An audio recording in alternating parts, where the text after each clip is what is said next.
Opa, eu sou o Léo. Eu sou a Giovana. Eu sou a Camille. E eu sou a Júlia.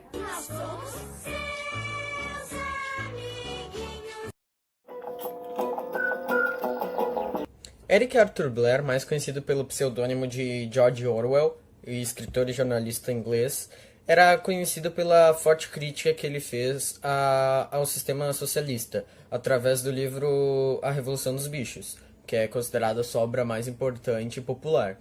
Ele assumiu esse pseudônimo desde o lançamento do seu primeiro livro.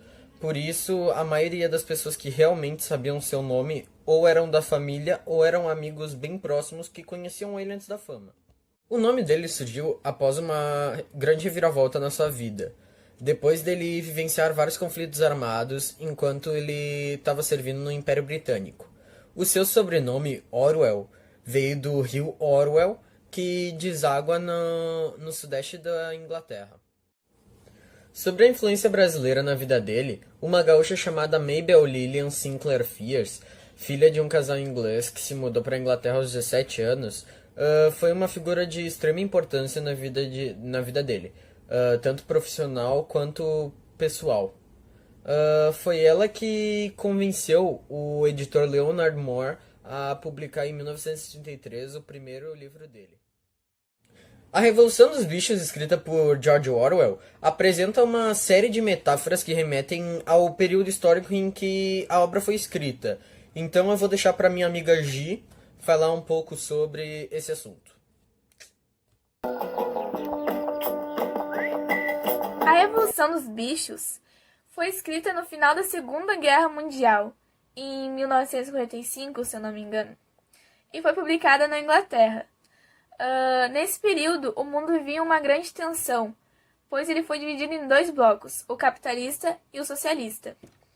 O autor George fazia uma dura crítica ao totalitarismo soviético, mas o real sentido era sobre o contexto do regime stalinista.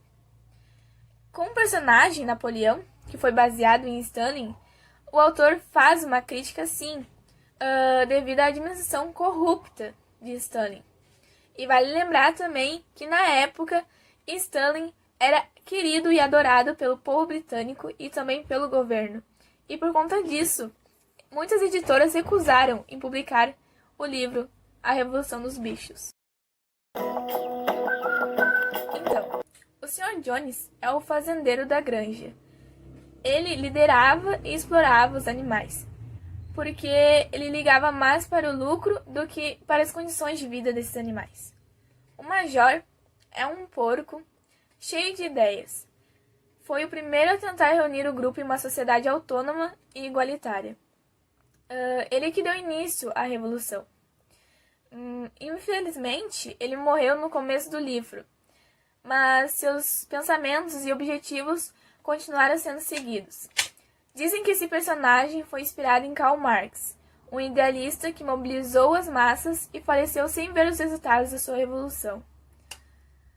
O Bola de Neve é um dos primeiros livros da Revolução após a morte de Major. Mas, infelizmente, ele foi expulso da granja por um complô que teve com Napoleão.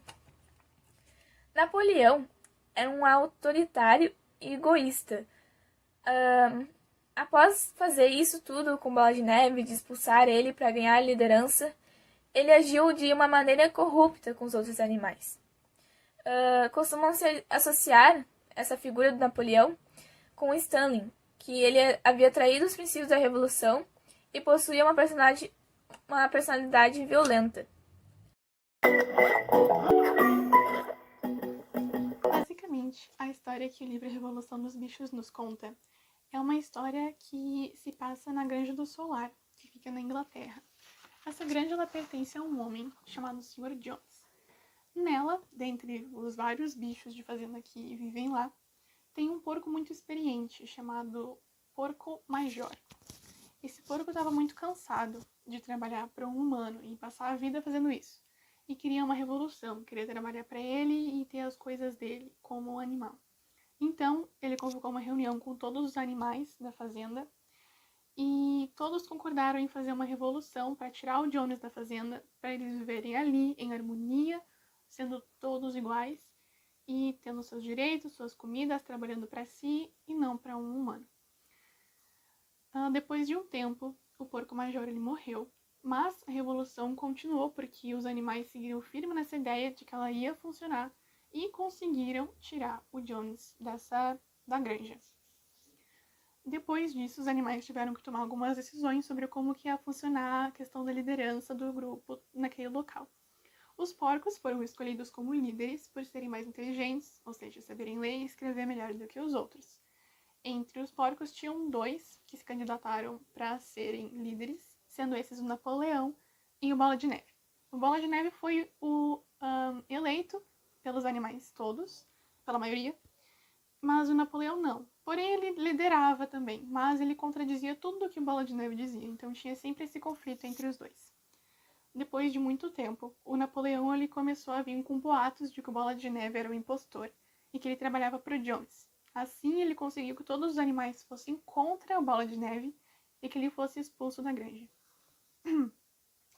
Contra o Bola de Neve e que ele fosse expulso da granja. Depois disso, anos se passaram, com os animais trabalhando, sozinhos, cuidando de todo o cultivo, o Napoleão, ele começa a se sentir o mais poderoso e começa a liderar tudo do jeito que ele quer. Por quê? Porque os animais, eles tinham uma base de 7 mandamentos que todos os animais deviam seguir. E entre uma delas, todos os animais são iguais.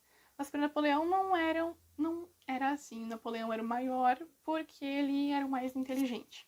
O Napoleão, ele ficava na casa de Jones. O que não era permitido porque tudo que era humano era ruim para os animais. Então, o Napoleão era sempre protegido por cachorros grandes e raivosos e sempre fazia o que ele queria. E não deixava todo mundo que questionava ele era conhecido como ajudante do Bola de Neve. Ou seja, todo aquele que questionava ele dizia que não e era morto por ter questionado ele. Enfim, Napoleão estabeleceu uma ditadura lá e não ouvia ninguém. Na época do Bola de Neve, haviam reuniões entre os animais em que eles concordavam e discordavam nas coisas que iam ser feitas na fazenda. Mas com Napoleão não. Napoleão toma uma decisão, não fala com ninguém, ele fica na dele e é isso que acontece. Depois de um tempo, Napoleão ele passou a manter contato com os humanos, comercializando tudo que era produzido na granja para os humanos, sem os animais saberem. Então os animais trabalhavam mais e comiam menos. Isso prejudicou muito os animais, mas o Napoleão nem queria saber. E isso permaneceu por muito tempo até que os animais, antes da Revolução, acabaram se esquecendo de como que era o mundo na época do Jones e só ficaram naquela ditadura, naquela revolução que aconteceu, porque depois de muito tempo até a Revolução foi esquecida. E no fim da história, os porcos, o Napoleão, ele foi simplesmente se enturmando muito com os humanos, até andar em 2 patas, até usarem roupas, beber álcool, usar a cama e manter contato com eles, até que eles se tornaram iguais. E no fim, esse desfecho foi bem irônico, porque um dos mandamentos dos animais era 4 patas bom e 2 patas ruim. E no fim, os porcos andaram em 2 patas e começaram a usar roupas também, que nem os humanos. A Revolução dos Bichos é um dos livros mais significativos e clássicos da literatura moderna e foi eleito pela crítica como sendo um dos melhores romances ingleses. O livro faz uma sátira ácida sobre as práticas do ditador Joseph Stalin e da própria história da União Soviética. E a obra pode ser considerada uma metáfora por narrar a traição soviética, onde os princípios iniciais teriam sido esquecidos no decorrer da Revolução. O nosso grupo achou o livro fácil de entender por os acontecimentos serem atuais e por retratar uma fase muito forte e que teve um impacto também na história do Brasil, que foi a ditadura militar. E pelo final do livro não tem um final feliz, porque os animais eles não ficaram na fazenda. Eles acabaram se transformando em humanos. Então eles passaram a andar em duas patas, a vestir roupa, a tomar álcool. E a parte do livro mais importante para nós é a que mais se retrata na história: o autoritarismo, a ditadura e a tentativa do comunismo. A Revolução dos Bichos ganhou uma versão cinematográfica em 1954 em estilo de animação. Atualmente, a Netflix decidiu adaptar esse clássico literário para um filme que vai ser lançado em streaming. Algumas músicas, como o álbum do Pink Floyd e a foto de capa da banda The Clash, foram inspiradas no livro.